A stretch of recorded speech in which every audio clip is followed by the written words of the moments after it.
So, hello and a warm welcome to you on the platform of Bleeder Community. आज जो बात है वो स्ट्रीट बोर्ड के बच्चों से हम लोग करने जा रहे हैं। बहुत दिनों से हम लोगों ने जो कंटेंट बनाया था तो उसमें स्ट्रीट बोर्ड वालों का कमेंट आता था कि सर आपने हिस्ट्री के इतने सारे वीडियोस तो बनाए हैं बट कुछ वीडियोस उसमें से नहीं है, और जैसे 12th में उनका माइक्रो है, सीबीएसई में माइक्रो नहीं है, तो क्या आप वो सारी चीज़ें बनाओगे या नहीं बनाओगे। एंड हमारे जो एग्ज़ाम्स आने वाले हैं वो तो टर्म 2 के बहुत पहले आएंगे, तो उससे रिलेटेड क्या हमारी तैयारी होनी चाहिए उस पर आप एक वीडियो बनाओ, हमें एक मार्गदर्शन मिले, गाइडेंस टाइप का मिले। तो ये हमने उसके ऊपर एक वीडियो तैयार की है जिसमें टोटली आप जो जिस भी स्टेट बोर्ड के हैं, चाहे महाराष्ट्र बोर्ड के हो, मध्य प्रदेश बोर्ड के हो, यूपी बोर्ड के हो, बिहार बोर्ड के हो, राजस्थान बोर्ड के हो, किसी भी मीडियम के हो, सारे बच्चे इसको देख सकते हैं and they can easily figure out. उनको आसानी से पता चल जाएगा कि उनकी प्रिपरेशन स्ट्रैटेजी क्या होनी चाहिए, उन्हें किस तरीके से अपना तैयारी को अंजाम देना चाहिए। तो अब चलते हैं लैपटॉप स्क्रीन के ऊपर। एंड बाय द वे, अगर आप हमारे नए व्यूअर हैं तो आप मेक श्योर करें कि इस चैनल को आप सब्सक्राइब करें। एंड चूंकि आपके बोर्ड्स बहुत नज़दीक हैं, फरवरी में आपके बोर्ड्स नज़दीक हैं एंड सब्जेक्टिव एग्जाम होने वाले हैं, तो आपको डाउट्स भी बहुत सारे होंगे आंसर राइटिंग से रिलेटेड, गुड आंसर कैसे लिखा जाता है, फिर कैसे कैसे कॉन्सेप्ट हम लोग मैनिपुलेट करते हैं। तो इन सारी चीज़ों से रिलेटेड अगर डाउट्स हैं तो आप हमारे टेलीग्राम ग्रुप को जुड़िए एंड वहाँ पे आपके सारे डाउट्स निपटा दिए जाते हैं विदाउट टेकिंग एनी टाइम। तो चलते हैं हम अपने लैपटॉप स्क्रीन के ऊपर। Here we have on the laptop screen, यहाँ पे हमारा स्क्रीन खुल गया। आप क्लियरली देख सकते हैं कि ब्लैंक स्क्रीन है। हम लोगों ने ये कंसिडर किया है, एक वीडियो हमने पहले डाला था सेंट्रल बोर्ड के ऊपर कि उनका जो टर्म 2 होने वाला है वो तो बहुत लेट से होगा, मार्च के एंड में शुरू ही होगा टेंटेटिवली, हो सकता है उससे आगे भी बढ़े अगर कोरोना वगैरह कुछ ऐसा आसार बनता है। तो आपका जो बोर्ड होने वाला है most of the state board, क्योंकि उनके हाफ ईयरली एग्जाम को उतनी ज़्यादा तवज्जो नहीं दी जाती, फाइनल एग्जाम को बहुत प्रेफरेंस मिलती है, तो वो हमारा फेब में स्टार्ट हो जाएगा। फेब से मार्च के बीच I think 90% 95% board state boards अपने एग्जाम्स कंडक्ट करवा रहे होंगे। ओके, फेब के शुरू में ही बहुत सारे बोर्ड्स तो फेब के फर्स्ट वीक से ले रहा। तो आई एम हियर कंसिडरिंग, मैं यहाँ मान के चल रहा हूँ कि यहाँ पे फेब में आपका जो बोर्ड है वो शुरू हो जाएगा फेब के पहले वीक से, फरवरी के पहले वीक से। ओके, तो यहाँ पे जब हमने देखा आपके पास टाइम कितना बचता है, दिसंबर में 1 हफ्ता बचा रह गया और जनवरी का 4 हफ्ता, तो आपके पास टाइम जो है 5 हफ्ता बचता है। और हमने ऊपर नीचे थोड़ा सा ले लिया, फेब का फर्स्ट वीक नहीं तो फेब का सेकंड वीक, तो ऑन एन एवरेज आपके पास 5 से 6 हफ्ते बच रहा है। ठीक है, 5 से 6 हफ्ते means you have approximately 40 days. ठीक है, आपके पास 40 दिन के करीब है। यहाँ पे हम 2 केसेस कंसिडर करेंगे, 2 उदाहरण लेंगे कि आपकी तैयारी आप किस केस में फॉल करते हो, उस हिसाब से आपकी तैयारी होनी चाहिए। ओके, यहाँ पे टाइम टेबल मैं नहीं बता रहा हूँ, आपकी तैयारी कैसे होनी चाहिए, आप किस तरीके से सब्जेक्ट को अप्रोच करेंगे वो मैं आपको बता रहा हूँ। पहला केस है केस 1। केस 1 है आपका, उदाहरण 1 कह ले या केस 1 कह ले, हिंदी मीडियम के बहुत बच्चे हैं तो उनको समझने में दिक्कत ना हो। केस 1 में ऐसे लोग आते हैं जहां पे मैंने बात की कि 3 जो आपके मेजर सब्जेक्ट है, एक तो आपका लैंग्वेज, 2 लैंग्वेज होगा, स्टेट बोर्ड में 2 लैंग्वेज होता है, हिंदी इंग्लिश दोनों ही होता। तो जो लैंग्वेज है उनकी तैयारी में उतना वक्त नहीं देना पड़ता, वो आप अपने एग्जामिनेशन से अगर 1 हफ्ता पहले भी आपने शुरू किया है, बशर्ते कि आपकी ग्रामेटिकल चीज़ें सही है, एंड वो सही होंगी। अगर आप स्टेट बोर्ड से पढ़े तो ट्रस्ट मी उनकी ग्रामेटिकल चीज़ें सही होती हैं। तो आपके 3 सब्जेक्ट्स हैं and most probably state board में अगर आप ह्यूमैनिटीज़ के हैं तो आप इस कॉम्बिनेशन को चुनते हो, history, pol science and economics. ठीक है, या बहुत बच्चों का होता है एक कंडीशन, ये भी एक केस ये भी होता है, हिस्ट्री, पोल साइंस या ज्योग्राफी, क्योंकि बहुत सारे स्टेट बोर्ड में सोशोलॉजी और साइकोलॉजी वगैरह का ऑप्शन वो लोग नहीं देते एंड बच्चे इंटरेस्टेड भी नहीं होते लेने में। अगर आपका सोशोलॉजी साइकोलॉजी है तो आप इसको मिक्स कर लें, जो भी 3 मेजर सब्जेक्ट हो उस हिसाब से अपना बिठा लें, हिस्ट्री, पोल साइंस, इकोनॉमिक्स करेगा, सोशोलॉजी साइकोलॉजी इकोनॉमिक्स हो सकता है, सोशोलॉजी साइकोलॉजी हिस्ट्री हो सकता है, वो चीज़ें आप अपने हिसाब से कर लें। ओके, अब हमने इस केस 1 में क्या माना है कि आपने अभी तक आप 12th में गए होंगे आई थिंक अप्रैल में इस साल के, एंड अप्रैल से लेके दिसंबर तक जो आपका 8-9 महीना गुजरा है, इसमें आपने अपना सिलेबस खत्म कर लिया है या अबाउट टू एंड है, खत्म होने वाला है। तो इस केस में आपके सामने क्या है, अब आप रिवीजन करोगे एंड रिवीजन से ज़्यादा ज़रूरी आपके सामने अभी ये आती है कि आप क्वेश्चन आंसर की प्रैक्टिस करोगे। तो पहले केस में आपका होल सिलेबस कंप्लीटेड है, होल सिलेबस कंप्लीटेड है, होल सिलेबस कंप्लीटेड। ओके, अगर मान लेते 3 सब्जेक्ट है उसमें से 2 का कंप्लीट है, 1 का हल्का बचा हुआ, उसको भी हम लोग होल सिलेबस कंप्लीटेड वाले केस में ही रखेंगे। उस केस में आपको क्या करना है, आपको दिन में तो ज़्यादा सिलेबस कंप्लीट करने के लिए टाइम देना नहीं है, आपके पास जो भी टाइम बच रहा उसको आप 2 चीज़ों में लगाएंगे। एक तो आप रिवीजन कर सकते हैं और एक क्वेश्चन आंसर की प्रैक्टिस कर सकते हैं।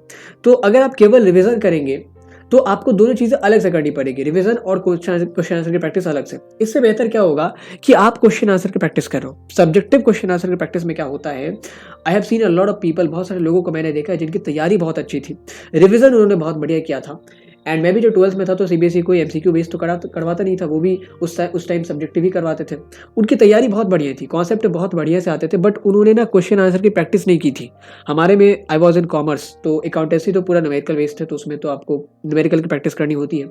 इकोनॉमिक्स हमारा थियोरेटिकल बेस्ड था एंड बिजनेस स्टडीज हमारा थियोरेटिकल बेस्ड होता था। तो बच्चों ने उन दोनों सब्जेक्ट को बहुत बढ़िया से पढ़ा था, रिवीजन भी अच्छे से किया था, बट उनकी क्वेश्चन आंसर की प्रैक्टिस अच्छी नहीं थी, तो वो एक अच्छा आंसर नहीं लिख सकते थे। इसीलिए सारी चीज़ें आते हुए भी उनको एग्जामिनेशन में ज़्यादा मार्क्स नहीं मिलते हैं, बोले बिकॉज कि उन्होंने इसकी प्रैक्टिस नहीं करी थी। तो आप क्या करते हैं, आप 3 सब्जेक्ट हैं, लैंग्वेज को भी हमने छोड़ दिया, जब एग्जाम है उससे ठीक 1 हफ्ता पहले या 10 दिन पहले हम लैंग्वेज के लिए अलर्ट होंगे, सतर्क होंगे। ओके, एंड उतने में हो जाएगा, ज़्यादा चिंता करने की जरूरत नहीं है लैंग्वेज में। ओके, बहुत सारे बोर्ड्स में तो बहुत आसान सवाल आते हैं लैंग्वेज में, पर्यायवाची या विलोम टाइप के शब्द आएंगे, वो तो आसानी से बना सकते हैं। हिस्ट्री से अगर मैं शुरुआत करी, एक केस लेते हैं हिस्ट्री पोस्ट है इको। अगर आपका इको है, इस बात को दोहराता हूं मैं, अगर आपका इको है तो आप डेली इको की प्रैक्टिस करोगे, क्योंकि इको में सारे ही स्टेट बोर्ड में आई थिंक आपका सिलेबस कुछ ऐसा है, माइक्रो और मैक्रो दोनों है। सीबीएसई में क्या है ना, 12th में मैक्रो कर दिया उन लोगों ने, मैक्रो शायद समष्टि बोलते हैं मैक्रो को, जो जिसमें होल एग्रीगेट की बात करते हैं हम लोग, नेशनल इनकम वगैरह आता है। तो सीबीएसई में क्या है कि मैक्रो और आपका इंडियन इकोनॉमी है, तो इंडियन इकोनॉमी थियोरेटिकल चीज़ है, उसको आप अगर लेट से भी पढ़ोगे उसमें बस आपको आंसर राइटिंग की प्रैक्टिस करनी होती है, कॉन्सेप्ट आप जल्दी नहीं भूलोगे। लेकिन मैक्रो कंप्लीटली आपका graph based, okay, practical knowledge पे है, एंड मैक्रो आपका न्यूमेरिकल है, बहुत सारे न्यूमेरिकल्स होंगे, ग्राफ्स दोनों में है। एंड ग्राफ्स और न्यूमेरिकल, ट्रस्ट मी, अगर आपके दिमाग में याद है तो आप बना नहीं सकते विदाउट एनी प्रैक्टिस। आपको पता है कि ऐसे ग्राफ्स बनते हैं, मार्जिनल रेट ऑफ सब्स्टिट्यूशन कैसे बनाया जाता है, बजट लाइन कैसे बनाया जाता है, एग्रीगेट डिमांड एग्रीगेट सप्लाई कैसे इक्विलिब्रियम निकालेंगे, सारी चीज़ें आपको आती है, फिर भी अगर आपने प्रैक्टिस नहीं करी है तो आप वहाँ पे नहीं बना सकते। तो इको की प्रैक्टिस हम लोग डेली करेंगे, ठीक है। मैं ये केस मान रहा हूँ कि अगर आपका इको का सिलेबस कंप्लीट है तब भी, इको का सिलेबस कंप्लीट नहीं है तब भी, जो आपका सिलेबस बचा हो उसको आप कंप्लीट करने की कोशिश करें जल्दी से जल्दी, एंड देन आप ये कोशिश करें कि मैं ज़्यादा से ज़्यादा इको के क्वेश्चंस लगाऊं। ओके, इसके लिए आप लोग क्या कर सकते हैं, अगर आप बहुत सारे स्टेट बोर्ड में आता है तो ऑब्जेक्टिव क्वेश्चंस भी आते हैं एंड सब्जेक्टिव भी होते हैं। तो आई वुड सजेस्ट कि मैक्रो के लिए, मैक्रो में जो ऑब्जेक्टिव क्वेश्चंस होंगे इसमें छोटे छोटे न्यूमेरिकल्स आपसे दिए जा सकते हैं, एंड इवन सब्जेक्टिव में भी न्यूमेरिकल्स पूछे जा सकते हैं। तो जिन बच्चों का हिंदी मीडियम है, आई थिंक संदीप गर्ग हिंदी में भी है, और जिन बच्चों का इंग्लिश मीडियम है तो संदीप गर्ग तो इंग्लिश में है ही, आप संदीप गर्ग की बुक खरीद सकते हो। एनसीईआरटी में अगर आपके बोर्ड में कोई रेफरेंस बुक है तब तो वेल एंड गुड, उसमें अगर न्यूमेरिकल्स वगैरह दिए हुए हैं तो कोई बात ही नहीं है। अगर एनसीईआरटी आपका बोर्ड रेफर करता है तो एनसीईआरटी में तो सारी की सारी उटपटांग चीज़ें दी हुई है, खासतौर पर इकोनॉमिक्स से रिलेटेड। इकोनॉमिक्स के लिए एनसीईआरटी हम लोग इसलिए रेफर नहीं करते किसी को, क्योंकि उसमें बहुत सारे आउट ऑफ सिलेबस की चीज़ें दी गई हैं, अभी भी उनको हटाया नहीं गया, तो उसको पढ़ के आप अपना दिमाग ही खपा सकते हो और कुछ नहीं कर सकते। तो मैक्रो के लिए आप क्या कर सकते हो, या तो संदीप गर्ग खरीद लो, नहीं तो हम लोग बहुत जल्द अपने चैनल पे डेली प्रैक्टिस पेपर्स अपलोड करेंगे। डेली प्रैक्टिस पेपर्स मतलब डेली के हिसाब से आपको हर एक सब्जेक्ट के प्रैक्टिस पेपर्स मिलेंगे, उसमें सब्जेक्टिव और ऑब्जेक्टिव दोनों क्वेश्चंस मिले होंगे, आपको सॉल्व करके डेली हमें भेजना पड़ेगा, डेली हम आपको चेक करके रिपोर्ट तैयार करके देंगे। Okay, this is we are going to make, लेकिन इसमें थोड़ा सा टाइम लग रहा है, क्योंकि आप खुद ही सोचे प्रोसेस बहुत लंबा है, हिस्ट्री पोस्ट ज्योग्राफी सारे सब्जेक्ट का करना है और तुरंत चेक करके देना भी है, तो आप सोच ही सकते हैं कितनी मेहनत लगेगी, इसमें थोड़ा सा वक्त लग रहा। तब तक आप संदीप गर्ग खरीद सकते हैं, उससे आप क्वेश्चंस लगाएं, तो आपकी जितनी भी चीज़ें हैं ना इकोनॉमिक्स के न्यूमेरिकल्स एंड प्रैक्टिस से रिलेटेड, वो इधर सॉल्व बनेगी, क्योंकि संदीप गर्ग में बहुत क्वालिटी के क्वेश्चंस दिए गए हैं एंड बहुत न्यूमेरिकल्स दिए गए। तो आई डोंट थिंक कि संदीप गर्ग आपने अगर किया है तो आपको किसी और चीज़ की जरूरत पड़ेगी। देन आपका आता है पोल साइंस और हिस्ट्री। इकोनॉमिक्स मैंने सबसे पहले इसलिए बोला था आपको क्योंकि इकोनॉमिक्स में बहुत सारी टेक्निकल चीज़ें हैं, वो आप अगर रेगुलर प्रैक्टिस नहीं करोगे तो आप भूल सकते हो। पोल साइंस हिस्ट्री में क्या होता है, अगर आपने इकोनॉमिक्स में डेली माइक्रो पे 1.5 आवर दे दिया और मैक्रो पे 1.5 आवर दे दिया, ओके, 3 घंटे इनफ है इकोनॉमिक्स के लिए, उससे ज़्यादा मत करना। ओके, एंड ये भी माइक्रो साथ में नहीं करना, माइक्रो एक बार किया तो उससे थोड़ा टाइम गैप लेके बीच में अगर पोल साइंस करना तो पोल साइंस कर लो, देन आप आ जाओ मैक्रो करो, ठीक है। दोनों लगातार करोगे ना तो माइंड आपका बहुत एग्जॉस्ट हो जाएगा, फिर आप पोल साइंस और हिस्ट्री पे आ जाओ। अगर आपके सिलेबस कंप्लीटेड है तो हम लोग इनकी तो क्विजेस बहुत जल्दी ही रिलीज करने वाले हैं, इनके डीपीपीज में ज़्यादा टाइम नहीं लगेगा, तो हमारी डीपीपीज आप लगा सकते हो, डेली प्रैक्टिस पेपर्स आप लगा सकते हो, इसमें पोल साइंस के चैप्टर वाइज बहुत क्वालिटी के क्वेश्चन दे रहेंगे, एंड वहाँ पे अगर आप हमें आंसर लिख के भेजते हो तो हम आपको सही भी करेंगे कि देखिए आपने यहाँ पे जो आंसर लिखा है उसमें आप ये लिख सकते हो, यहाँ पे जो आंसर आपने लिखा है उसके जगह आप ऐसा लिख सकते हो। ग्रामेटिकल मिस्टेक से लेके आंसर राइटिंग के पैटर्न से लेके कैसे बढ़िया आंसर फ्रेम किया जाए, drafting of answer is very important. तो ये इन बारीक चीज़ों पर हम लोग ध्यान देने वाले हैं। तो आपका अगर सिलेबस कंप्लीटेड है तो आप जब तक हमारी डीपीपीज नहीं आती है तब तक आप एनसीईआरटी या जो आपके बोर्ड का रेफरेंस बुक है दोनों को मिला लें एंड देन आप क्वेश्चंस को अटेम्प्ट करें। फिर जब हमारी डीपीपी आएगी तो आप आसानी से, अगर 25-30 दिन हमारी डीपीपी आप लगा चुके हैं तो ट्रस्ट मी कि आपको एग्जामिनेशन में कोई दिक्कत नहीं होगी। और डीपीपी जो है क्वेश्चन हिंदी और अंग्रेजी दोनों में होंगे, चेक भी हम लोग अंग्रेजी हिंदी दोनों में करेंगे, तो यहाँ पे कोई दिक्कत आपको हिंदी मीडियम या इंग्लिश मीडियम से रिलेटेड है तो दिक्कत नहीं आएगी। अगर आपका इकोनॉमिक्स नहीं है, हिस्ट्री पोल साइंस जियो है, तब तो आप बहुत आसान है, तब तो आपको सारा टाइम देना भी नहीं। हिस्ट्री पोल साइंस में तो बामुश्किल 1.5 घंटा लगेंगे। अगर आपने क्वेश्चन आंसर की प्रैक्टिस किया तो आपका रिवीजन खुद ही हो जाता एक चैप्टर। और हम लोग जो क्वेश्चन आंसर की प्रैक्टिस करवाएंगे तो डीपीपी में सारे चैप्टर्स के मिक्स्ड होंगे, तो आप हर एक चैप्टर से रिलेटेड कॉन्सेप्ट तो आपके दिमाग में ही जाता है। क्योंकि एमसीक्यू में क्या होता है कि एक क्वेश्चन देख के ना उसी से रिलेटेड कॉन्सेप्ट आएगा। लेट सपोज हमने आपसे पूछा कि महापरिनिर्वाण सुत्ता जो है वो किस किताब से रिलेटेड है, तो आपको पता चल गया कि सुत्ता पिटका से रिलेटेड है। लेकिन अगर मैंने आपको कहा कि बुद्धिज्म की जितनी भी टीचिंग्स है उनको किन किन किताबों में एक्सप्लेन किया गया, किस किस तरीके से किया गया, उसको आप हमें इलैबोरेटिव मैनर में बताएं, तो जब आप सब्जेक्टिव आंसर लिखते हो तो जितने भी आपके कॉन्सेप्ट है सारे रिवाइज होते हैं।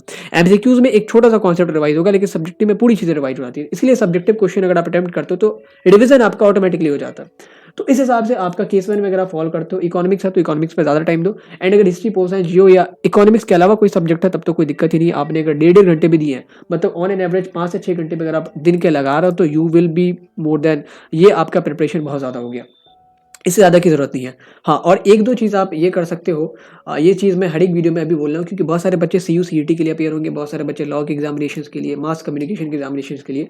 तो अभी के टाइम में आप लोग क्या कर सकते हो, इससे आपकी लैंग्वेज भी बाय द वे बढ़ेगी। लैंग्वेज जो है, जैसे आप अगर हिंदी है तो हिंदी, अंग्रेजी है तो हिंदी अंग्रेजी, इसमें आप क्या कर सकते हो, आपके घर में अगर अखबार आता है, न्यूज़पेपर आता है, ठीक है, तो आप उसे पढ़ने की आदत लगा सकते हो। न्यूज़पेपर में आपको सारी चीज़ें नहीं पढ़नी है, जो पहला पेज होता है, जो मेन खबरें है वो, फिर विदेश की खबरें होती है उसको पढ़े, स्पोर्ट्स न्यूज़ पढ़े क्योंकि उससे करंट अफेयर के सवाल आते हैं, एंड एक हमारा होता है बिजनेस न्यूज़, उसको पढ़े। बिजनेस न्यूज़ आपको समझ में नहीं आती है फिर भी पढ़े, क्योंकि इससे आप छोड़ के नहीं चल सकते। आने वाले समय में आपको इन्वेस्टमेंट की नॉलेज चाहिए होगी, बिजनेस वर्ल्ड में क्या चल रहा है ये सारी चीज़ें चाहिए होंगी, एंड इकोनॉमिक्स की जो चीज़ें आप पढ़ते हो वही तो उधर आएंगी ना। तो इन 4 पेजेस को पढ़ो और पेपर छोड़ दो, ठीक है। लेकिन न्यूज़पेपर पढ़ने की आदत रेगुलर डालो। अगर आप अंग्रेजी में कंफर्टेबल है तो शुरुआत करो हिंदी से। अगर आप हिंदी के न्यूज़पेपर रेगुलर पढ़ते हो तो आपके घर में अंग्रेजी का आता है तो अंग्रेजी भी पढ़ सकते हो, नहीं आता तो 2-4 रुपये का आता ही है, उसको खरीद ही लो। अगर महीने का 150-120 रुपये का इन्वेस्टमेंट है और इससे बढ़िया रिटर्न मिल रहा है, आप इन फ्यूचर एग्जाम देंगे सीयू सीईटी का या किसी और का, तो आपको जो कॉम्प्रिहेंशन स्किल है ना वो न्यूज़पेपर से बहुत ज़्यादा आपको हेल्प मिलेगी आपके कॉम्प्रिहेंशन स्किल को इंप्रूव करने में। So this is case 1। तो अब देखते हैं केस 2 वाले स्टूडेंट्स की बात। केस 2 में आई नो कि बहुत ज़्यादा स्टूडेंट्स जो है वो हमारे केस 2 कैटेगरी में फॉल करेंगे। केस 2 में ऐसे स्टूडेंट आते हैं, अगेन हमने 3 सब्जेक्ट का एग्जांपल लिया है, history, pol science and eco. And अगर आपका इसके अलावा कोई भी 3 सब्जेक्ट है तो आप इसको मर्ज कर लो। हिस्ट्री की जगह आप बदल के सोशोलॉजी रख दो, पोल साइंस की जगह साइकोलॉजी रख दो, इकोनॉमिक्स की जगह ज्योग्राफी है तो वो रख दो। कोई यहाँ पे हमने हार्ड कोड आइडिया नहीं रखा कि हिस्ट्री, पोल साइंस या इकोनॉमिक्स ही होगा, ओके। अब यहाँ पे केस 2 में क्या होता है ना, 3 टाइप के लोग आएंगे। एक होगा जिनका, एंड यहाँ पे मैं इन स्टूडेंट्स की बात कर रहा हूँ जिनका किसी भी सब्जेक्ट का सिलेबस बहुत बचा हुआ है, मैसिव पोर्शंस उसके बचे हुए हैं, तो वहाँ पे ऐसे सब्जेक्ट आ सकते हैं, ऐसे स्टूडेंट्स आ सकते हैं जिनका केवल एक सब्जेक्ट का सिलेबस बचा हुआ है, मैसिव पोर्शन। ऐसे स्टूडेंट्स भी आ सकते हैं जिनका 2 सब्जेक्ट्स का मैसिव पोर्शन बचा हुआ है। And in the worst case ऐसे स्टूडेंट भी आ सकते हैं जिनका तीनों सब्जेक्ट में से कुछ भी नहीं हुआ है, बहुत पोर्शन, मैसिव पोर्शन के बचे हुए हैं। अगर 12-13 चैप्टर है तो उनका 1 आध चैप्टर, 2 चैप्टर हुआ है। तो यहाँ पे व्हाट आई विल डू, मैं तीनों ही स्टूडेंट्स के लिए तरीका बताऊंगा कि आप कैसे अपने सिलेबस को अप्रोच करें एंड अच्छे मार्क्स के लिए तैयार हो सकते हैं। सबसे पहले वो स्टूडेंट्स की बात है जिनका केवल एक सब्जेक्ट का मैसिव पोर्शन बचा हुआ है, लेट सपोज कि उनका हिस्ट्री का बचा हुआ, तो वो क्या करेंगे, एक दिन लेट सपोज हमने मंडे ले लिया तो वो हिस्ट्री का सिलेबस कंप्लीशन पे ध्यान देंगे। सिलेबस कंप्लीशन, जो चैप्टर्स उनके छूटे वो, पोल साइंस इको कंप्लीटेड है तो इनकी वो केवल क्वेश्चन प्रैक्टिस करेंगे। अगेन क्वेश्चन प्रैक्टिस के लिए एनसीईआरटी, पोल साइंस में एनसीईआरटी इनफ है, एंड इसके अलावा हमारी डीपीपीज इनफ है, ठीक है। एनसीईआरटी में लिमिटेड क्वेश्चंस होते हैं, हमारे डीपीपी में धड़ल्ले बहुत सारे क्वेश्चंस आपको दिए जाएंगे। एंड यहाँ पे इको में क्या है, एनसीईआरटी से हमें कुछ भी नहीं करना, हमने एक रेफरेंस बुक रखा है, या तो संदीप गर्ग हो सकता है या टीआर जैन वीकेओडी। अगर हिंदी मीडियम से है तो आप, हिंदी मीडियम में भी शायद संदीप गर्ग का अवेलेबल है अगर मुझे जहाँ तक ज्ञात है, और हमारी डीपीपीज पे आप डिपेंडेंट रह सकते हैं, ठीक है। तो ये हमारी क्वेश्चन प्रैक्टिस की यहाँ पे सीरीज रहेगी। तो आप अगर एक दिन हिस्ट्री का सिलेबस आपने कंप्लीट किया तो ट्यूसडे को आप क्या करेंगे, जितना भी आपका कंप्लीटेड पोर्शन है हिस्ट्री का उसके क्वेश्चन प्रैक्टिस करेंगे, ठीक है। फिर वेडनेसडे को सिलेबस कंप्लीशन, फिर थर्सडे को हमारा क्वेश्चन प्रैक्टिस, ये हमारा सीरीज चलता रहेगा। सिलेबस कंप्लीशन जिस दिन हमें करना है ना उस दिन हम हिस्ट्री में ज्यादा टाइम देंगे। लेट सपोज हमें 2 से 3 घंटे देने पड़ेंगे हिस्ट्री में, 2 से 3 घंटे is enough to complete syllabus. Part wise देने पड़ेंगे पोमोडेरो टेक्निक के जरिए। पोमोडेरो टेक्निक क्या होता है, ब्रेक्स ले लेके एक पूरे शेड्यूल टाइम को 2 घंटे का या 3 घंटे का टाइम उसको ब्रेक्स में पार्ट वाइज करके आप अपने काम करते हो। चाहे आप कोई स्किल सीख रहा हो या पढ़ाई कर रहा हो या कोई कहीं पे कोई जॉब कर रहा है, स्टार्टअप कर रहा हो, तो ये टेक्निक बहुत ज़्यादा काम आती है।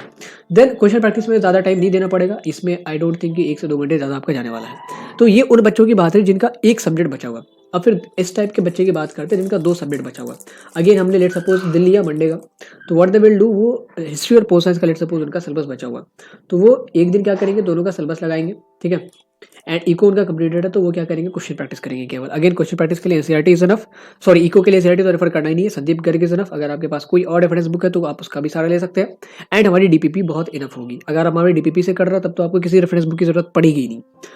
उसके अलावा आपको क्या करना है, लेट्स सपोज ट्यूजडे को हमने आया, तो ट्यूजडे को हम लोग क्या करेंगे, 2 दिन सिलेबस, पहला दिन हमने दोनों का सिलेबस पे ध्यान दिया, तो हम लोग क्या करेंगे अगले दिन दोनों के क्वेश्चन प्रैक्टिस पे, दोनों क्वेश्चन प्रैक्टिस पे एंड इसका भी क्वेश्चन प्रैक्टिस। फिर अगले दिन alternate syllabus syllabus question practice question practice. इस हिसाब से हमारी जो सीरीज है वो पैटर्न चलता रहेगा। सिलेबस कंप्लीशन में ऑब्वियसली आपको ज़्यादा टाइम देना पड़ेगा, तो मंडे को एक पे 2-3 घंटे, फिर दूसरे पे भी 2-3 घंटे देने पड़ेंगे।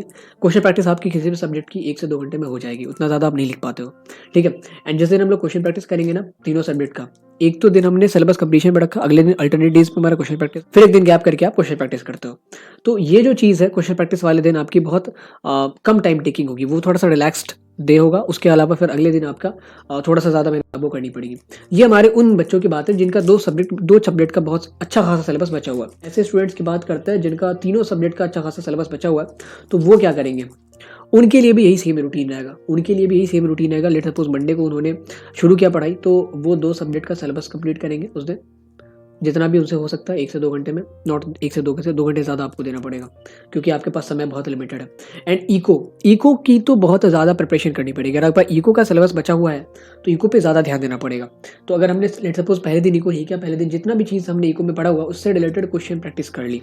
एंड देन हम लोग ट्यूजडे को क्या करने वाले हैं, ट्यूजडे को हमारा, चूंकि हमने पिछले दिन इकोनॉमिक्स से क्वेश्चन प्रैक्टिस करी थी, तो हम इस दिन इसका सिलेबस कंप्लीट करेंगे, ओके। एंड फिर हिस्ट्री का अगले दिन सिलेबस कंप्लीट करेंगे एंड फिर एक क्वेश्चन प्रैक्टिस। उस टाइम में आपका पैटर्न कुछ ऐसा होना चाहिए, 2 सब्जेक्ट की सिलेबस हर एक दिन आपको पढ़नी है क्योंकि आपका तीनों में से किसी भी सब्जेक्ट का सिलेबस कंप्लीटेड नहीं है। एंड एक ही आपको क्वेश्चन प्रैक्टिस डेली करनी है। तो एक समय ऐसा आएगा, आपके पास टोटल 40 दिन का समय है, एक समय ऐसा आएगा 20 दिन 25 दिन बाद, जब आप देखोगे कि आपका 2 सब्जेक्ट का सिलेबस पूरी तरीके से कंप्लीटेड है। उसके बाद कंप्लीटली आप उसके क्वेश्चन प्रैक्टिस पर डिवोटेड हो जाओ, ठीक है। ये समय अभी नहीं आएगा। अगर आपके मैसिव पोर्शन बचे हुए हैं तो टाइम लगेगा, 20 दिन 18 दिन 25 दिन लगने वाले हैं आपको सिलेबस कंप्लीट करने में, कम से कम 2 या 2.5 सब्जेक्ट के मेजर पोर्शंस को। So that will be the case अगर आप तीसरी कैटेगरी में फॉल करते हैं जिनमें आपका तीनों सब्जेक्ट में से कुछ भी नहीं हुआ है, तो डेली आपको कम से कम 2 सब्जेक्ट का सिलेबस पढ़ना पड़ेगा, एक की क्वेश्चन प्रैक्टिस, ठीक है। और अल्टरनेट इसको सफल कर लो, एक दिन हमने हिस्ट्री और पोल साइंस का सिलेबस पढ़ा, इको की क्वेश्चन प्रैक्टिस करी, तो दूसरे दिन हम लोग हिस्ट्री और इको का सिलेबस पढ़ेंगे, पोल साइंस की क्वेश्चन प्रैक्टिस करेंगे। अगेन क्वेश्चन प्रैक्टिस के लिए एनसीईआरटी रेफर कर सकते हो, एक्सेप्ट इकोनॉमिक्स के अलावा आप हिस्ट्री पोल साइंस जिस भी सब्जेक्ट को पढ़ रहा हो उसके एनसीईआरटी रेफर कर सकते हो एंड हमारे डीपीपी पे डिपेंडेंट रह सकते हो। So that's all for today. हमने इस वीडियो में देख लिया कि चाहे आप किसी भी स्टेट बोर्ड से हो तो आपकी क्या प्रिपरेशन स्ट्रैटेजी होनी चाहिए, किसी भी केस किसी भी कैटेगरी में आप फॉलो करते हो। हमने कोशिश की है कि सारे बच्चों के लिए वीडियो हेल्पफुल हो। बाकी जो अगली वीडियो हमारे आने वाली है आंसर राइटिंग के ऊपर, आंसर राइटिंग जो एक बहुत बड़ा एक सरदर्द बना हुआ है, इसको कैसे हम लोग ठीक कर सकते हैं, एक टेक्निक मैं बताऊंगा, उस वीडियो को आप लोग जरूर देखिएगा। आई बटन पर उसका लिंक भी हम लोग ऐड कर देंगे जब वो वीडियो अपलोड हो जाएगी तो। एंड आप इस वीडियो को अपने दोस्तों में शेयर कर सकते हैं अगर आपको हमारे चैनल से मदद मिलती है, हिस्ट्री सब्जेक्ट में, इकोनॉमिक्स में, किसी भी अदर सब्जेक्ट में, या हमारे टेलीग्राम ग्रुप से मदद मिलती है, तो don't forget to share that. सब शेयर करें क्योंकि अच्छी चीज़ें ज़्यादा से ज़्यादा लोगों तक पहुंचनी चाहिए। धन्यवाद।